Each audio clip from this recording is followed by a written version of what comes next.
박스, 권재훈. 박스였다.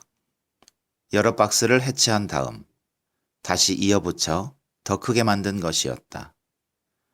박스로 만든 박스. 높이는 내 턱까지 닿았고 넓이는 두세 사람이 넉넉히 들어갈 수 있는 정도였다. 모두 라면 박스였고 아래부터 짜장범벅, 새우탕, 너구리, 그리고 사리곰탕 순이었다. 짜장에 빠진 새우와 너구리, 그리고 그 위를 덮치고 있는 곰이라니. 한 손엔 연어를, 또 다른 한 손엔 코카콜라를 들고서 해맑게 웃고 있는 곰이 떠올랐다. 곰이 너구리나 새우도 좋아하나? 즐겨 먹진 않더라도 배고프면 다 먹어치우겠지. 위태로운 구도가 아닐 수 없었다. 이를 보완하듯 투명 테이프가 각자의 영역을 구분하고 있었으나 그뿐이었다. 마음만 먹으면 언제든지 영역을 침범해 와그작와그작 씹어 먹어버리리라. 그런데 이걸 누가, 왜, 여기에? 학생회관엔 정말 오랜만에 들어와 보았다. 언제가 마지막이었는지 기억나지 않는다. 지금도 특별한 이유가 있어서 들어온 건 아니다. 여느 때처럼 도서관을 나와 자취방으로 돌아가는 길이었는데 고개를 들어보니 학생회관 앞이었다. 자연스레 4층까지 발길이 향했다. 그리고 복도 끝에 덩그러니 놓여있는 박스를 발견한 것이다. 어떻게 보면 별일 아닌데 나는 박스의 존재가 별스럽게 느껴졌다. 매일같이 먹는 라면 박스를 이어붙인 것 뿐인데 이해할 수 없는 예술 작품을 마주하고 있는 기분이었다. 나는 멍하니 박스를 쳐다보고 또 쳐다보았다. 아래에서 위로, 왼편에서 오른편으로, 다시 위에서 아래로. 그때였다. 뭐 하실 거예요? 여자 목소리였다. 나는 뒤를 돌아보았다. 저물어가는 해가 복도 반대편 창문을 통해 겨우 턱걸이를 하고 있을 뿐 복도엔 아무도 없었다. 취업 상담? 나는 다시 박스를 향해 고개를 돌렸다. 박스 안에서 나는 소리였다. 분명히. 박스가 말을 하는 건 아닐 테고 박스에 누가 있다는 뜻이었다. 박스 안에 사람이 있었다니. 놀라실 것 없어요. 당황하고 있는 내 모습이 보이는 모양이었다. 나는 우스꽝스러울 정도로 당황하고 있었다. 심지어 뒷걸음질을 쳤고 하마터면 자빠질 뻔했다. 딱히 잘못한 것도 없는데 그저 덩그러니 놓여있는 박스를 구경한 것뿐인데 노상방뇨를 하다가 누군가에 걸린 것처럼 당황스러웠다. 어디를 쳐다봐야 할지 무슨 말을 해야 할지 난감했다. 취업 상담이죠? 내가 어리둥절한 태도를 보이자 여자가 말을 이었다. 요즘은 대부분 취업 상담만 하거든요. 나는 여자가 무슨 말을 하는지 도무지 알 수 없었다. 나는 너구리에서 곰으로, 다시 너구리로, 짜장으로, 새우로 고개를 돌렸다. 여자가 박스 안에서 피식 웃는 소리가 들렸다. 그리고 툭, 툭, 툭 여자가 손가락으로 박스를 튕겼다. 박스 정면의 너구리와 새우가 만나는 지점이었다. 자그마한 글씨로 무언가 적혀 있었다. 메뉴, 연애 상담, 취업 상담, 학업 상담, 인간관계 상담, 전생 여행, 오늘의 운세, 마음 그리기, 그리고 잡다한 이야기들. 일종의 점집인가? 학교 인근 지하철역 주변엔 점집들이 나란히 자리를 차지하고 있었다. 관상 손금, 생년월일, 타로카드, 주사위 등으로 운세를 봐주는 점집들이었다. 점집들은 포장마차처럼 저녁만 되면 나타났다가 동이 트면 일제히 사라졌다. 아침부터 술을 마시는 사람이 드물듯 다들 아침엔 점집을 찾지 않는 모양이었다. 아침엔 그래도 살만하다는 뜻이고 그나마 희망이 있다는 이야기다. 하지만 어둠이 세상을 뒤덮기 시작하면 근심 걱정도 덩달아 힘을 발휘하는 것 같았다. 실제로 점을 본 적은 없었지만 점집 주변을 어슬렁거린 적은 많았다. 한번 봐볼까? 그렇게 고민만 하다가 돌아가기 일쑤였다. 친구들은 재미로 보는 건데 뭐 어때? 하며 묘한 분위기의 천막으로 자신있게 들어가곤 했지만 난 아니었다. 재미일지라도 장난일지라도 듣기 싫은 소리를 듣고 싶진 않았다. 설령 나에게 유리한 이야기라고 할지라도 그뿐일 테니까. 평소 같았으면 나는 그냥 돌아섰을 것이다. 하지만 학교 학생회관에, 그것도 라면 박스로 만든 점집에 나는 묘하게 끌렸다. 어쩌면 운명일지도 모른다는 생각이 불현듯 스쳤다. 학생회관으로 자연스레 발길이 간 것, 그리고 우연히 박스로 만든 점집을 발견한 것, 모두 삶에 허덕이고 있는 가엾은 중생을 위해 하늘이 내리신 기회일지도 모른다고. 가만 보니 박스 옆에 의자가 놓여 있었다. 나는 의자를 가져다 놓고 박스 앞에 앉았다. 수료생이시죠? 시작부터 신통방통했다. 나도 모르게 침이 꼴깍 넘어갔다. 어떻게 알았을까? 아무리 숨기려 해도 세월의 그림자를 속일 순 없는 것일까? 나는 고개를 숙여 나의 행색을 살펴보았다. 검정 추리닝 바지에 색바랜 진녹색 후드티, 그리고 검게 물들어가고 있는 하얀 운동화. 영락없는 복학생 몰골이었다. 그런데 박스 안의 여자는 내가 복학생이 아닌 수료생임을 정확하게 맞췄다. 용한 것인지, 내가 더 이상 재학생으로 보이지 않는 것인지. 그렇다. 나는 수료생이다. 재학생도 졸업생도 아닌 수료생. 그러니까 학생은 아니지만 학생이 아닌 것도 아닌 굉장히 애매한 지점에 나는 서 있다. 물론 수료생으로 남을 수 있다는 사실에 감사하고 있다. 졸업한 지 오래될수록 취업은 힘들어지기 때문이다. 어떻게든 졸업하기 전에 취직을 해야 한다. 그래서 나는 졸업 요건을 일부러 충족하지 않았다. 졸업 요건인 토익 700점을 넘은 건 이미 오래전 일이다. 950점마저 돌파했지만 학교에 토익 성적 증명서를 제출하지 않았다. 한 학기 정도면 끝날 줄 알았는데 수료 기간이 이렇게까지 길어질 줄은 몰랐다. 벌써 3년째라니. 요즘 취업이 쉽진 않으시죠? 여자의 말투가 거슬렸다. 걱정해주는 것 같으면서도 살짝 비웃는 느낌이었다. 예전엔 참 쉬웠나 보죠? 취업을 해본 적이 있어야 요즘이 예전보다 어려운지 쉬운지 가늠이라도 할 수 있지 않겠어요? 라고 쏘아주고 싶었다. 하지만 난 그렇죠 라고 얌전하게 대답했다. 난 참 얌전한 사람이다. 특히 면접관들 앞에서는 시아버지 앞에 앉아있는 조선시대 새색시처럼 굴었다. 요즘엔 그런 새색시가 있지도 않겠지만 나는 두 손을 얌전하게 모은 채 미소를 지으며 묻는 말에만 대답했다. 다른 지원자들이 자신을 어필하기 위해 발악할 때에도 난 두 손을 무릎에 고정한 채 가볍게 미소만 지었다. 가끔씩 면접관들에게 칭찬 아닌 칭찬을 듣기도 했다. 참 차분하신 것 같네요. 그러면 나는 더 편안하고 온화한 미소로 화답했다. 부처가 따로 없는 셈이었다. 하지만 면접장에서 염화미소나 짓고 있는 부처를 받아들 회사는 없었다. 그런데 왜 굳이 취업을 하려고 해요? 부처의 미소를 가진 나조차도 굳어버리게 만드는 질문이었다. 취업을 왜 하려고 하다니. 말 같지도 않은 말에 말문이 막혀버렸다.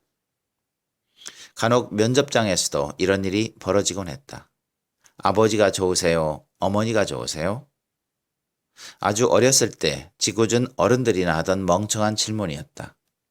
그런 걸 면접관들이 진지하게 물어오면 난감하기 짝이 없었다. 그냥 미소를 지으며 장난으로 넘겨야 할지, 어머니가 좋습니다. 왜냐하면 어머니는 저에게 젖을 주셨기 때문입니다. 아버지란 존재는 그 어떤 도움도 되지 않았습니다.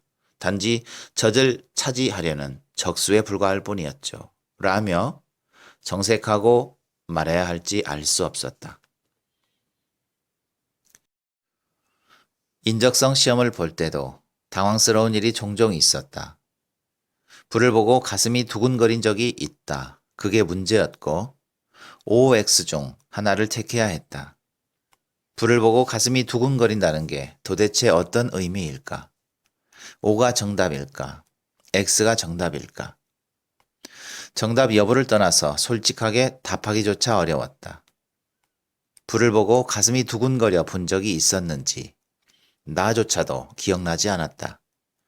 상당히 난해한 질문이 아닐 수 없었다. 운명일지도 모른다는 애초의 기대와 달리 상담은 점점 더 이상한 방향으로 흘러갔다. 취업을 왜 하려느냐는 등 여자는 상식을 벗어나는 이야기만 늘어놓았다. 여자의 이야기는 면접관 앞에서도 평정심을 잃지 않는 나조차도 요동치게 만들었다. 더 이상 참을 수 없어 나는 벌떡 일어났다. 그리고 돌아서려다가 돈을 내야 하는 건지 아주 잠깐 고민했다. 여자가 내 마음을 읽기라도 한 듯 박스 우측면을 툭툭 쳤다. 짤랑짤랑 동전이 서로 몸을 부비는 소리가 났다. 박스 우측면에 너구리가 활짝 웃고 있는 지점에 복주머니가 혹처럼 매달려 있었다. 취업하지 말라고 하는 것도 취업 상담인가요? 라고 따지고 싶었지만 참았다. 나는 주머니에서 동전 몇 개, 컵라면 사 먹고 받은 잔돈 300원을 꺼내 복주머니에 집어넣고 획 돌아섰다. 얼마인지 묻지도 않았다. 알고 싶지 않았고 알더라도 그 돈을 지불할 수 있을지 미지수였다. 나는 도망치듯 학생회관을 빠져나왔다. 사흘 후 나는 박스를 다시 찾아갔다. 상담을 받으려고 간 건 아니었다. 다만 몇 푼 되지도 않은 돈을 신경질적으로 쑤셔놓고 돌아선 게 마음에 걸렸다. 처음엔 어차피 다신 안 볼 사이기에 무시하려고 했는데 하루 이틀 지날수록 마음이 점점 더 불편해졌다. 여자가 내 얼굴을 본 것도 영 찜찜했다. 얼마나 찌질해 보였을까. 박스는 그날처럼 학생회관 4층 복도 끝을 홀로 지키고 있었다. 학생회관 4층 복도 끝. 그제야 나는 그날 왜 학생회관으로 갔는지 그리고 4층으로 올라갔는지 떠올랐다. 학생회관 4층 복도 끝엔 동아리방이 있었다. 신입생일 때 누룽지처럼 눌러붙어 있던 곳. 나는 그곳에서 살다시피 했다. 학교 쪽문에 자취방이 있었지만 나는 자취방보다 그곳에서 훨씬 자주 잠을 청했다. 대부분 술을 마시다가 취해 쓰러진 것이었다. 동아리방에는 항상 빈 술병들이 나뒹굴었다. 치우고 또 치워도 술병은 어느새 나타나 동아리방 곳곳에 영역을 표시했다. 그만큼 술을 자주, 많이, 전투적으로 마셔댔다. 그래서 우리는 우리 동아리를 술새김터라고 부르기도 했다. 몸에 술을 새긴다는 의미에서. 원래 이름은 얼새김터였다. 판화 동아리. 미대생은커녕 미술 학원에도 한번 다녀본 적이 없던 내가, 미술 시간만 되면 체육 시간을 애타게 그리워왔던 내가 왜 두 발로 자진해서 그 방에 들어갔는지, 그리고 틈날 때마다 한 손에 조각칼을 쥐고서 죽어라 고무판을 팠는지 논리적으로 설명할 순 없다. 어떻게 하다 보니 그렇게 되었는데 아마도 술 때문이고 사람 때문일 것이다. 고향 선배를 따라갔더니 술이 있었고 사람이 있었다. 그 사람들이 술도 사주고 짜장면도 사주고 삼겹살도 사줬다.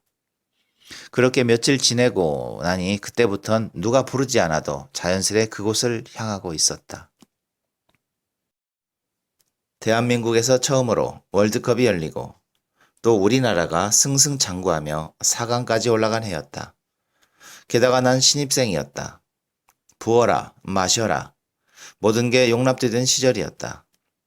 간혹 선배들의 지루한 설교가 길게 이어질 때도 있었다. 민족, 민주주의, 등등의 핏대 세우던 선배들. 하지만 그런 선배들도 대부분 취직하면서 학교를 떠나갔고 목소리를 드높이던 선배들은 날이 지날수록 눈에 띄게 줄어들었다. 그 중에는 취업에 실패해 학교를 떠나지 못한 채 후배를 붙잡고 철진한 소리를 하는 선배들도 덜어 있었다. 우린 뒤에서 그 선배들 욕을 엄청 했다. 로저 새끼. 자기 앞가림이나 잘하지. 술 사줄 돈도 없으면서 술은 왜 먹어? 그런데 내가 예전에 그 선배들을 꼭 닮아 있었다. 학교를 떠나지 못한 채 학교를 배회하는 모습이.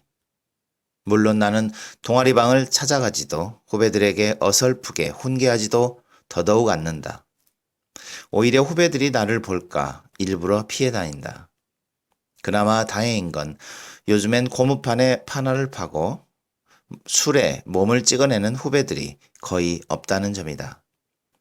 학생들은 이제 더 이상 그런 일에 흥미를 느끼지 못하고 대신 학회나 토익처럼 취업에 도움이 되는 것들에 열정을 바치고 있었다. 물론 나를 비롯한 우리 또래의 친구들도 그랬다.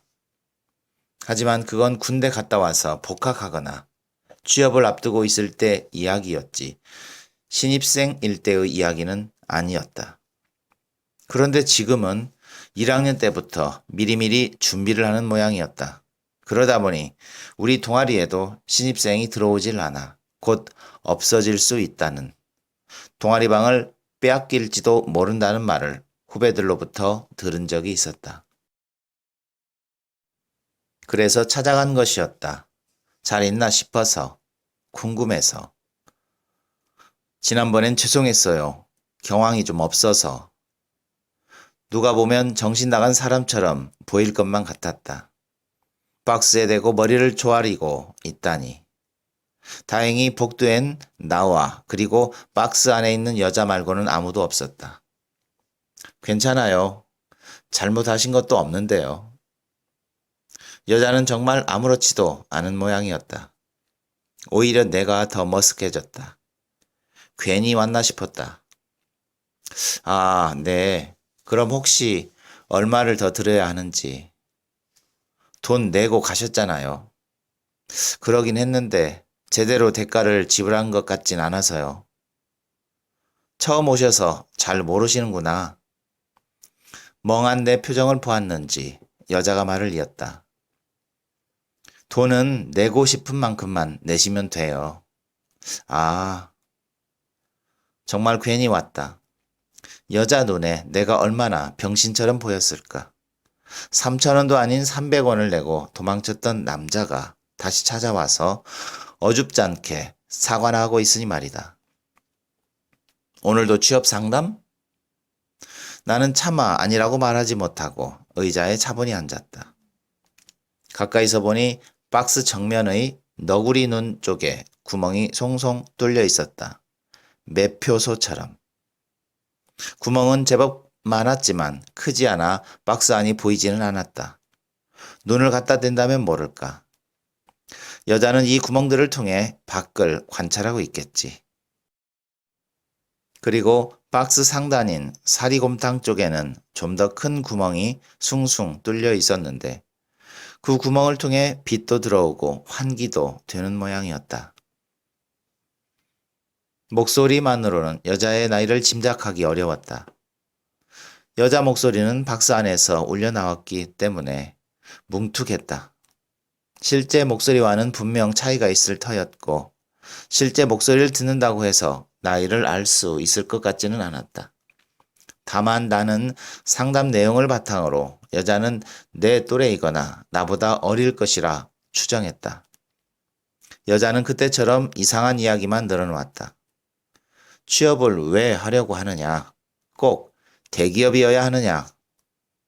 어린애같이 세상 물정 모르는 소리만 해대는데 나이가 많아봐야 얼마나 많겠는가.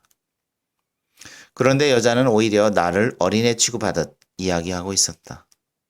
며칠 전에 내고 간 300원도 아까울 지경이었고 전문가인 양 행세하는 여자가 꼴사 나왔다. 그래서 취업 안 하면 어쩌란 말씀이세요? 나도 모르게 언성이 높아졌다. 그걸 왜 저한테 물으세요? 점입 가경이었다. 이러니 정가제로 운영을 못하지. 포기하라면서요. 그럼 대안은 있냐고요. 여자의 태도는 기어코 나를 화나게 만들었다. 왜 화를 내세요? 어차피 취업 못하고 계시잖아요. 하루 이틀도 아니고.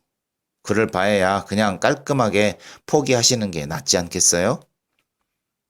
앞에 보이는 너구리 잎을 잡아서 쥐어틀고 싶었다.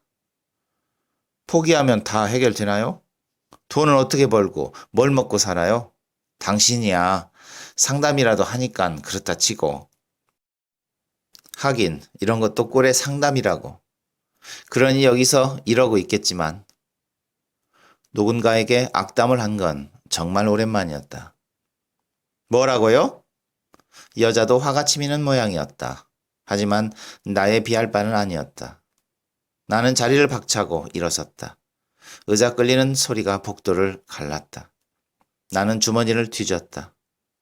됐어요. 그냥 가세요. 박스가 씩씩거렸다. 받을 건 받으셔야죠. 나는 동전 3개를 복주머니에 꾸역꾸역 집어넣고 돌아섰다.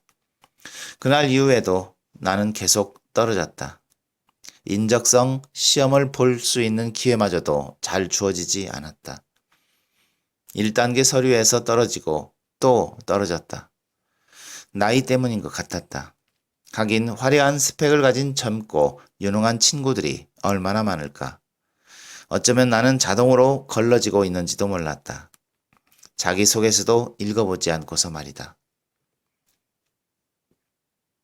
나는 그 와중에 매일 학생회관 4층을 찾아갔다. 박스는 여전히 그 자리를 지키고 있었다. 하지만 멀리서 박스를 바라만 보다가 돌아섰다.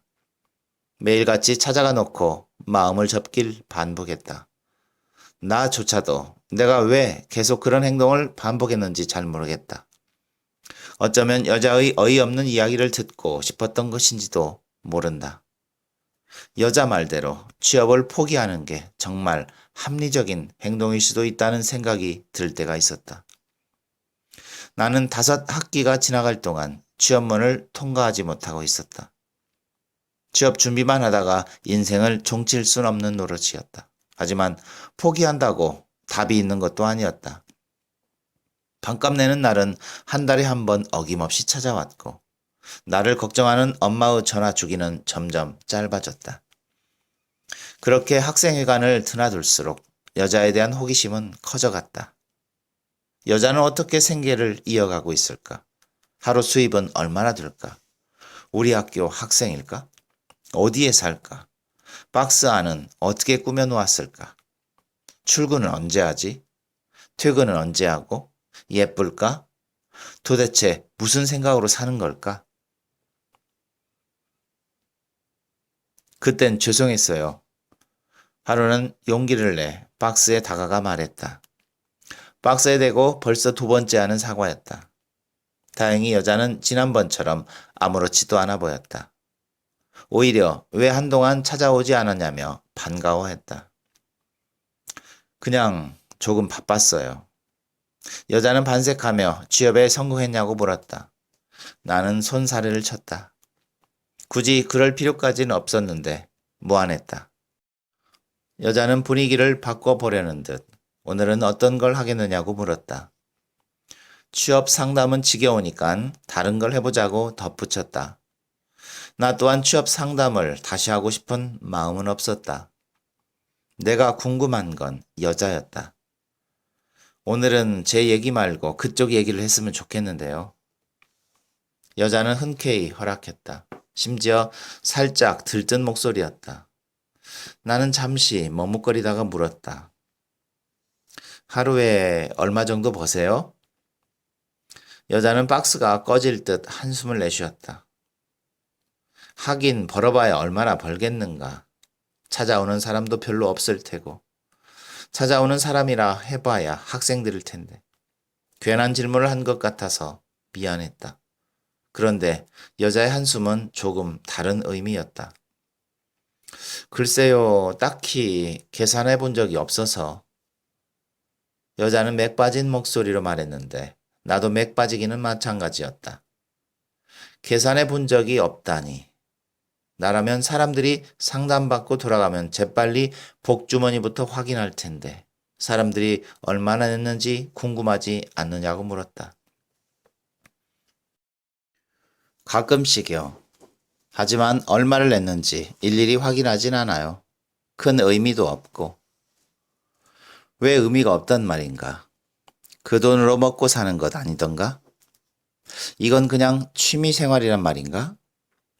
돈을 따로 벌지 않아도 될 만큼 돈이 많단 말인가? 사실은 금수저를 몰고 태어난 복덩이더냐?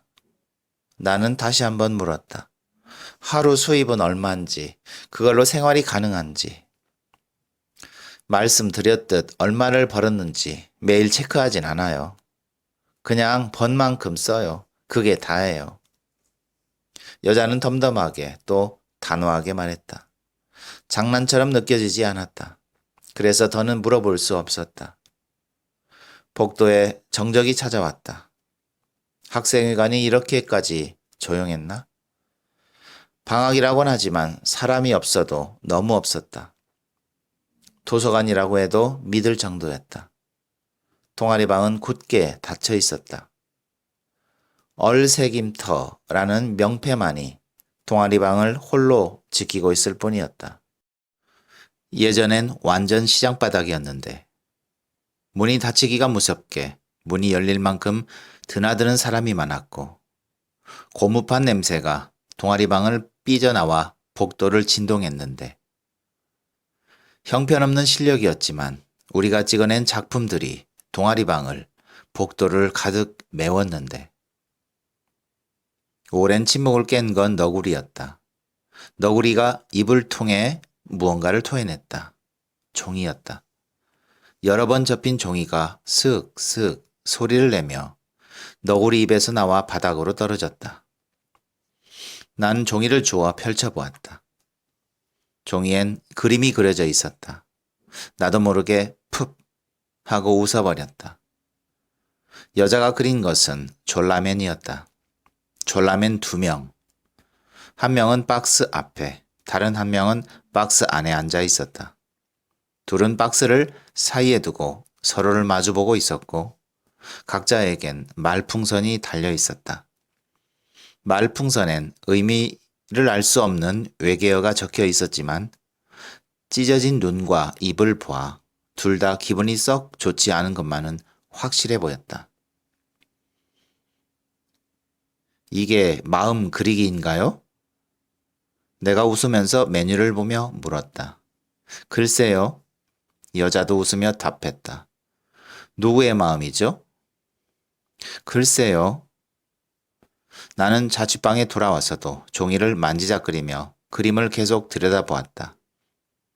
묘하게 기분이 좋아지는 그림이었다. 비록 졸라맨을 그리긴 했지만 여자는 그림에 꽤나 소질이 있는 사람 같았다. 몇 개 되지 않는 선이었지만 힘이 있었다. 고무판을 책상에 올려놓았다. 새까만 고무판을 보고 있으면 마음이 편해진다. 하얀색 도화지를 보고 있는 것과는 사뭇 다른 기분이다.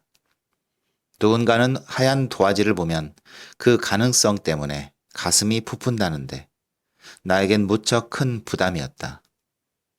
무언가로 채워야 한다는 게 곤욕스러웠다. 하지만 새카만 고무판은 달랐다. 고무판은 이미 채워져 있고 내가 할 일은 조금씩 덜어내는 것뿐이었다. 필요 없는 부분을 파낸 후 찍어내면 떨어져 나간 그 부분 때문에 작품이 되니까.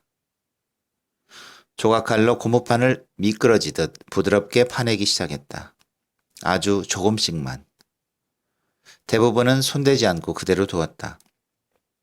여자가 몇 개 되지 않은 선으로 그림을 그렸던 것처럼.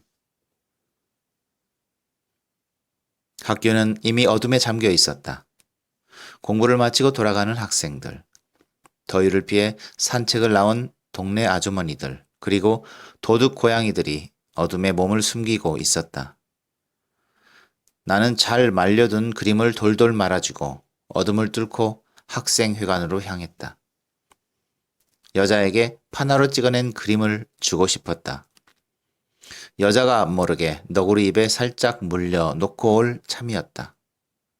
밤늦은 시간까지 여자가 박스에 있을 리는 없었다. 4층을 올라가 모퉁이를 돌 때였다. 나는 멈칫 설 수밖에 없었다. 박스에 누군가 서 있었기 때문이다. 나는 모퉁이에 몸을 숨긴 채 고개를 빼 지켜보았다. 형광등은 모두 꺼져 있고 달빛만이 복도에 스며들어 있었기에 실루엣만 아른거렸다. 체구가 작은 남자이거나 여자인 듯 했다. 그런데 그 사람이 박스를 살짝 움직이더니 몸을 숙여 박스 두 편을 통해 안으로 들어갔다. 그리고 무언가를 정리하는지 부스럭거리는 소리가 들렸다. 혹시 여자? 이 늦은 시간까지 일을 한 걸까? 퇴근 준비를 하고 있는 여자일지도 모른다는 생각에 기분이 묘해졌다. 봐서는 안 되는 걸 보고 있는 것 같았지만 그냥 지나칠 수가 없었다. 나는 숨어서 기다리기로 했다. 정리를 마친 여자는 집으로 돌아갈 테고 돌아가려면 이쪽을 지나갈 터였다. 생각한 대로 여자가 박스를 나와 이리로 걸어오기 시작했다. 복도에 여자의 발걸음 소리가 선명하게 울려 퍼졌다. 덩달아 내 심장도 요동쳤다. 그런데 여자는 끝까지 걸어오지 않고 홀연히 사라졌다. 화장실이었다. 센서가 작동하면서 화장실 불이 켜졌고 이내 물소리가 들리기 시작했다.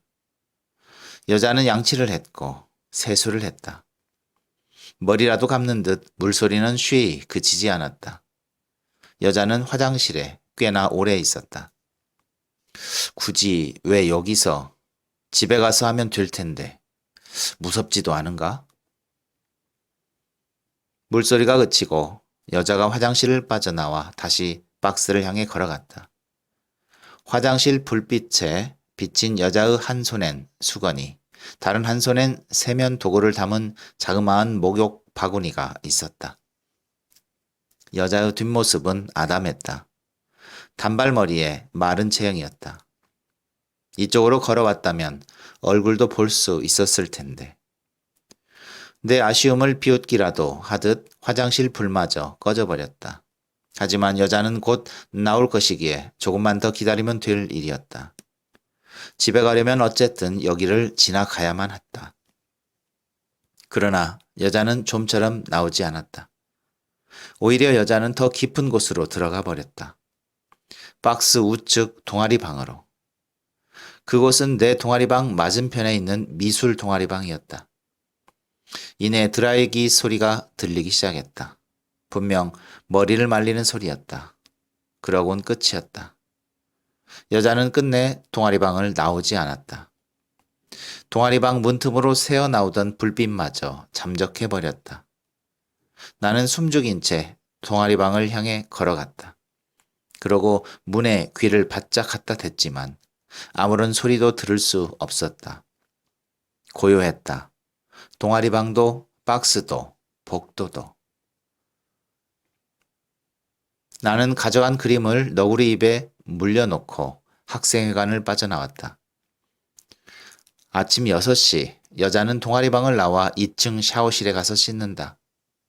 그리고 1시간 정도 학교를 돌며 산책한 후 학생회관으로 돌아와 매점에서 샌드위치나 김밥 혹은 도시락을 사서 박스에서 먹는다. 점심은 주로 컵라면으로 해결한다. 때론 배달 음식을 주문해 먹기도 한다. 배달부는 음식을 박스 옆에 두고 복주머니에서 알아서 돈을 가져간다. 배달부가 가면 여자의 손이 박스 우쪽 하단의 쥐구멍을 통해 나와 음식을 챙겨간다. 밥을 먹을 땐 박스 상단 뚜껑을 연다. 다 먹은 후 똑같은 방법으로 그릇을 박스 옆에 두면 배달부가 알아서 찾아간다. 박스를 찾는 손님은 간헐적이다. 끊일 듯 끊이지 않는다. 그렇다고 넘쳐 흐르지도 않는다. 매일 찾아오는 단골 손님도 있다. 대부분 학생이고 간혹 청소 아주머니나 교수가 찾아오기도 한다. 박스 앞에서 직위는 무소용하다. 그들은 서로 대화를 나눌 뿐이다. 짧게는 3분, 길게는 3시간. 대화 내용은 제각각이지만 하나같이 별 내용은 없다. 나에게 그랬던 것처럼 대책 없는 이야기를 중구난방으로 떠들어대는 수준에 지나지 않는다. 흡사 아주머니들의 수다를 닮았다.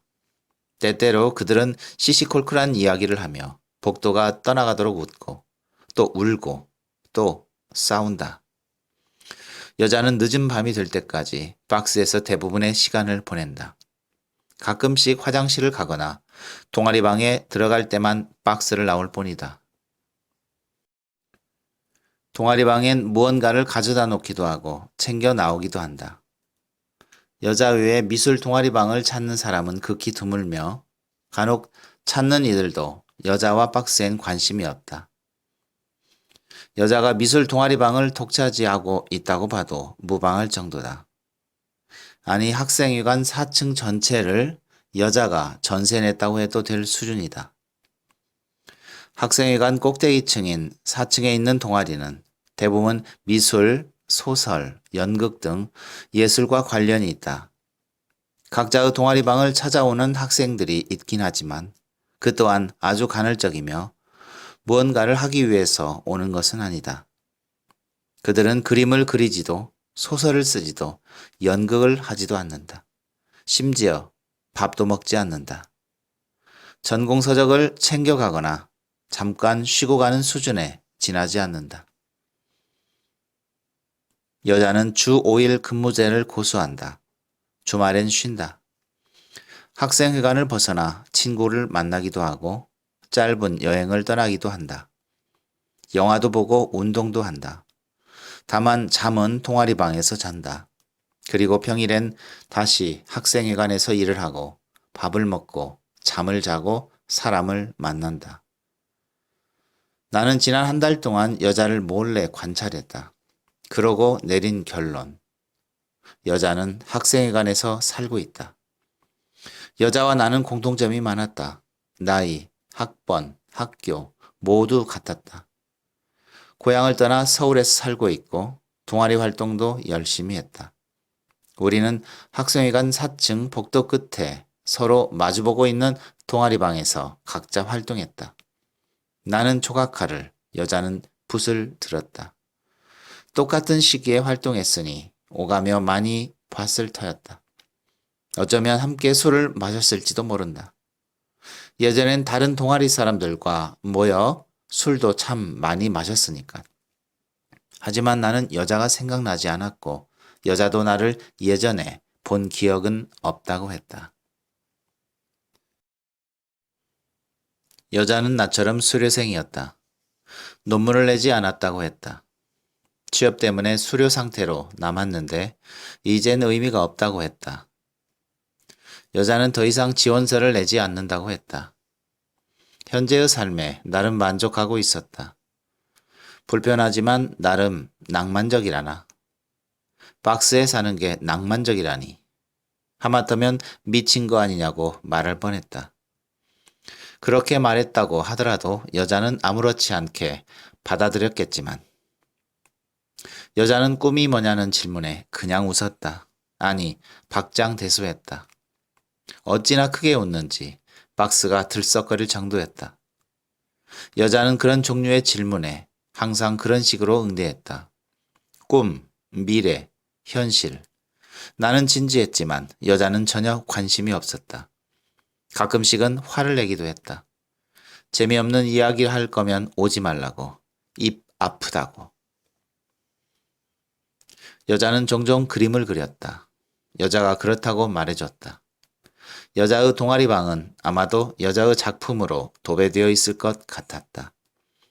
보여달라고 떼를 써본 적도 있었는데 여자는 끝내 보여주지 않았다. 대신 그럴 때면 졸라맨을 잔뜩 끓여서 너구리 입으로 뱉어냈다. 공모전 같은 곳에 응모라도 해보라고 했더니 여자는 질색했다. 해본 적도 없었고 앞으로도 그럴 의지는 전혀 없어 보였다. 여자는 그냥 그림을 그릴 뿐이다. 3355-0909 비밀번호는 그대로였다. 3355 모여서 영원하자는 유치하기 짝이 없는 비밀번호가 아직 동아리방을 지키고 있었다. 10명은 거뜬히 수용할 수 있는 넓은 테이블이 여전히 동아리방 가운데 놓여 있었고 여기저기서 주워왔던 제각각의 의자들이 그 주변에 나뒹굴고 있었다. 창 아래 소파도 그대로였다. 속살이 터진 것조차. 이가 빠진 낡은 책장이 예전처럼 구석을 차지하고 있었고 그 옆엔 46리터 미니 냉장고가 윙윙거리고 있었다. 그리고 그 위엔 전자레인지가 놓여 있었다. 용도를 알 수 없는 잡동사니들도 어디 가지 않았다. 주인을 알 수 없는 책, 운동화, 단체복, 군화, 군복, 구두, 바람 빠진 농구공, 숟가락, 젓가락, 휴대용 가스버너. 다만 사람이 없었다. 사람이 없기에 온기가 느껴지지 않았다. 대신 먼지가 자욱하게 쌓여 있었다. 먼지를 털어내고 물 청소를 하고 더 이상 사용하기 어려운 의자는 밖으로 뺐다. 넓은 테이블에는 이불보를 깔았다. 작고 낮은 테이블을 주워와 소파 앞에 두고 그 위에 스탠드를 놓았다. 책장 정리를 하고 남은 칸에는 옷을 개어 넣었다. 주인을 알 수 없는 군화나 책, 구두는 버렸다. 휴대용 가스버너는 그대로 두었다. 나뒹굴던 자그마한 박스를 쌓아 신발장을 만들었다. 창틀과 책장 사이를 빨랫줄로 연결해 수건을 널어두었다. 그리고 방에서 가져온 물건들을 여기저기 적당한 곳에 배치했다. 살림살이 자체가 별로 없었기에 정리라고 할 것도 없었지만 나름 사람 사는 구색은 맞춘 셈이었다. 전에 살던 방과 비교하면 구색 맞춘 수준 이상이다. 반지하 단칸방에서 곰팡이들과 함께 사는 것보단 여기가 훨씬 낫다. 방도 훨씬 넓어졌고 4층이기에 햇빛도 잘 들어온다. 책장도 소파도 있다. 무엇보다도 월세를 내지 않아도 된다. 물론 언제 쫓겨날지 모른다. 하지만 시도 때도 없이 방값을 올리려고 하는 집주인을 생각하면 그 또한 별 차이 없다. 그리고 함께 밥을 먹을 사람이 생겼다. 이제 컵라면 말고 끓인 라면 먹어요. 이사하고 첫 끼는 라면이었다. 여자를 내 방으로 초대했다. 냄비에 너구리 2마리가 끓고 있었다. 날계란과 햇반도 준비했다. 김치는 여자가 가져왔다. 여자는 왜 미처 이 생각을 못했는지 한탄했다. 가스버너 하나 사는 건 그리 힘든 일이 아니었으니까. 그런데 박스에는 동물들이 없던데요. 매점에서 라면 박스를 유심히 보았는데 너구리도 새우도 곰도 없었다. 제가 그린 거예요. 여자가 말했다. 여자의 박스는 나름 핸드메이드인 셈이었다. 감쪽 같네요. 하나 만들게요? 여자가 젓가락으로 면을 풀며 말했다. 아니요, 저는 상담 같은 거 못해요. 앞으로 어떡할 거예요? 대답이 없자 여자가 말을 이었다. 계란도 풀까요? 여자는 날계란을 깨트려 냄비에 넣고 젓가락으로 휘저었다. 무섭지 않으세요? 흩어지는 계란을 보며 내가 물었다. 뭐가요? 그냥 전부. 잘 모르겠어요. 일단 먹어요. 네. 라면을 한 젓가락 집어 입에 가져갔는데 눈물이 질끔 나왔다. 다행히 안경에 김이 서렸다. 나는 라면을 먹지 않은 채 후후 불기만 했다. 뜨거운 거 못 먹어요? 여자가 신기한 듯 물었다. 아니요. 나는 대답과 동시에 라면을 먹었다. 그리고 말했다. 맛있네요. 그리고 라면을 흡입하기 시작했다. 여자도, 나도.